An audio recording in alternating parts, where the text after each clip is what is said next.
Rev up your engines!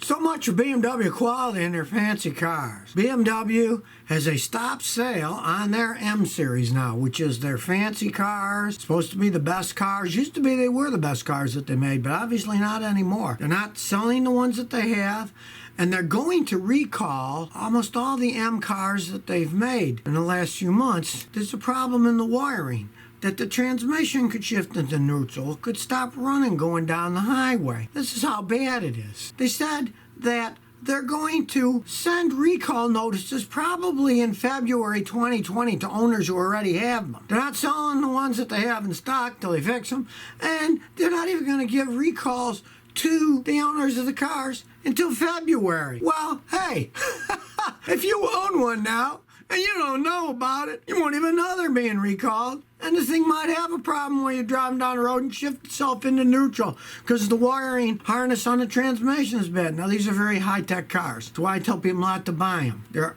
extremely hard to fix. When they do break, they cost a fortune to repair. Here, they're not even building them right anymore, and they used to be their quality cars. So, is what I say to BMW. They're just living on a myth. Their myth of it's the driver's car, the experience of a BMW. Yeah, the experience might be it'll shift into neutral when you're on a highway. Somebody will slam into you because your car will stop accelerating and start slowing down. A lot of hype and not stuff to follow up behind it anymore. I've been fixing these cars since the 1960s. I worked on them when I was a kid, too. And I tell you, back then, they were really solid built cars. They were relatively expensive, and they were kind of a niche car for people that were into sports cars. And they were smaller in the United States now. They didn't sell the big ones like they do today. They're all four-cylinder ones. But they could last a long time. But today, hey, their quality, obviously it's going downhill. Kyle Pikus says, Scotty, how do you like the Nissan Titan? I know you like the Nissan Frontier, and I was wondering if you think anything about the Titans. Decent big trucks. Me, I'd get a Ford or a Toyota before I'd buy one of those, but recently they started putting those Cummins diesel engines, which are excellent engines. Nissan doesn't make them. Just like I said years ago, if you're going to buy a Dodge pickup, get one that's got a Cummins diesel engine. Ken Chet says, Scotty, I have a question. I just purchased a 97 Toyota Previa with a supercharger. The previous owner used 2050, and it said it should be 530. What do you think I should do? You know, it's cool. I've never seen a Previa with a supercharger on it. I know they made them, but I never actually saw one. The problem with those Previas were they were great vans that could run forever, but they wouldn't get out of their own way. They were not very fast. So I could see putting a supercharger in it. Now, it's an old vehicle. It's a 97. It was simple. Well, I'm sure the guy went to 2050 because it was probably using a reasonable amount of 530 oil. On an old engine like that, you can go to a heavier oil. On a modern one, you can't because they have variable valve timing, GDI gasoline, and they have a lot of things with a lot of small holes that you need a lighter weight oil for lubrication, especially on startup when wear occurs. But on that engine, yeah, on my 94 Celica, that's what I use. I use 2050 Castrol in it, the heavier stuff, because it's an old engine with a lot of mileage, and it works better that way. You can't do it on a modern engine, yeah. But on those old ones, yeah, I would probably stick to it. You probably put it in there for a reason. As long as it runs good and doesn't use much oil, stick to that. War Pig number 9 says, I watched your video regarding the CRC intake valve cleaning. How often should I do this on a GDI system? Yeah, you know, it's a good video. It's a good product, the CRC cleaner. I would say maybe do it every other oil change if you want to make sure you keep it from building up. See, the thing is, it takes a long time for that carbon to build up, but it's very hard to get off. So you don't want it building up, kind of like your teeth. You want to have your teeth cleaned every so often, because if you don't, that plaque will build up. The hard shell of the bacteria builds up and then it coats your teeth. If you keep cleaning it little by little, it works better. Then wait until it gets really built up, because if it's super built up, the cleaner may not get it off. Where if it's just starting and it's only on a little bit of metal, the cleaner can work better. So I'd say every other oil change is probably perfectly fine. It's a spray can. You can watch my video, CRC cleaner, valve cleaning Scotty on YouTube or Google, and you'll see the video. You can watch it. It's a very simple process anybody can do. Frozen Trash 96 says, Scotty, I got a 99 Toyota Solara, 299,000 miles. The transmission slips slow only when it's cold. 21 years old, 299,000 miles. The transmission's starting to wear. Me, I'd live with it. All that mileage on it. Now, let's say you've owned it for a long time and you've changed the automatic transmission fluid religiously. I would change the automatic transmission fluid, and on that particular model, the filter too, and see what happens. It might help it. But if you haven't, don't, because then it might start to slip. If the fluid's really old and hasn't been changed in a long time, I would kind of live with that because it's on the end of its life. Even Toyota transmissions wear out. And that's a big V6 engine, and the transmission is the weaker link of that. The engines can go forever, but eventually an automatic transmission will wear, and it's starting to wear. If it only does it when it's cold, me personally, I just live with it. G-Man65 says, Scotty, I got a 2017 Cadillac CTS-V.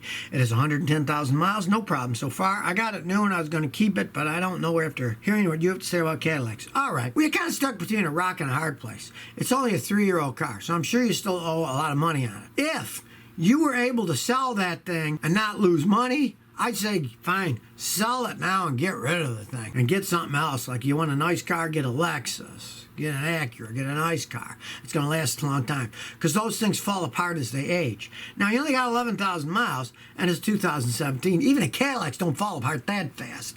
If you'd have to sell it and lose a lot of money, I'd just keep driving the thing and then get rid of it when you got 70,000 miles or something. You don't drive much mileage, so maybe you can drive it a while. But when it gets to 70,000 miles or so, it'll probably start falling apart like most of those Cadillacs do. So, see what you can sell it for. If you can't get decent money, I'd just keep driving it. It's only got 11,000 miles. I would never buy another one, though. Eat the Neff says, Scotty, what's your opinion on 2012 Ford Fusion with L4 2.5-liter engine, a 6-speed manual transmission? Okay, a decent car because it's got the manual transmission. The automatic transmissions were weak on that year. I wouldn't buy one with an automatic transmission, but that's a 6-speed, and they can last quite some time. That's the Fusion that still had some of the Volvo technology, so they ride really well. They're decent cars. When I'm renting cars, when I had those, they're too old now, but when they did, I'd often rent a Fusion, and I was happy driving around. They're kind of fun cars to drive around. And with the standard, yes, they're decent cars and that. If it was an automatic, 8-year-old Fusion with an automatic, you're probably going to have transmission problems if you don't have them already in the near future. But with the standard, they might last a long time. Rock Rizzo says, my friend has a Chevy truck. It's been in a shop more than at home. The truck won't stay running unless the check engine light comes on. If it only runs when the check engine light is on, that means it has a problem, something electronically. It could be the main computer itself is going out. It could be the wiring feeding the main computer is gone, or it could be one of the sensors on a fuel injection system, of which there's dozens of different ones, has gone bad. That's why it only runs with the check engine light on. There is an electronic problem. Either it's got a ground wire problem, which is very common, or the main computer's gone bad. GMs are notorious for having ground problems in their vehicles. They have throughout history. They just don't make the ground system for all the electricals that well. Realize you got positive electricity, it's 12 volts. You got to have power positive 12 volt, but you got to have ground negative 12 volt to make the circuits work. And on GM, they just make cars with crappy grounds. So have somebody check all the grounds out first. Rusty Shackelford said, can you clean an oxygen sensor? Well, you can try, but it really won't do much. They're bolted into the exhaust system. And if they get all clogged up with carbon and gunk, generally it's just too late. Anything that's strong enough to clean that would probably ruin the sensor itself. It has precious materials in them that if they're that bad and it got that clogged and it got burnt out, it wouldn't do any good. Plus, a lot of times modern oxygen sensors go bad because the electronics inside break. They short out. The heater shorts out. And cleaning won't fix that because they're electronically shorted out. So if you got a code for a bad oxygen sensor, my advice is just replace it, because cleaning it generally isn't going to do any good. They're not made to be cleaned, and since they're so hot anyways, all that stuff is so baked on, you really can't. The cleaning isn't going to help them. You can try to clean a catalytic converter. I've seen it work, but not the sensors. Tyler Bell says, is it worth it to rebuild the 302 engine of my 66 Mustang, or should I buy a cheaper beater car? Well, it depends what you want to do. If I were you, I'd buy a cheap beater car and I'd fix the 66 Mustang up. Hey, a 66 Mustang is worth some money. I would keep it and fix it up. Things worth some money, and then just go out and get an old Corolla or an old Camry or something and use that as your everyday driver. Why not? I mean, that would make the most sense. A 66 Mustang, unless it's all rotted up and in Detroit or something and it's all rusted and falling apart, it's worth some money. I'd keep it and I'd fix it up over time. And if it's still almost all original equipment, I definitely would fix it up, because then it's worth some serious money. So if you never want to miss another one of my new car repair videos, remember to ring that bell.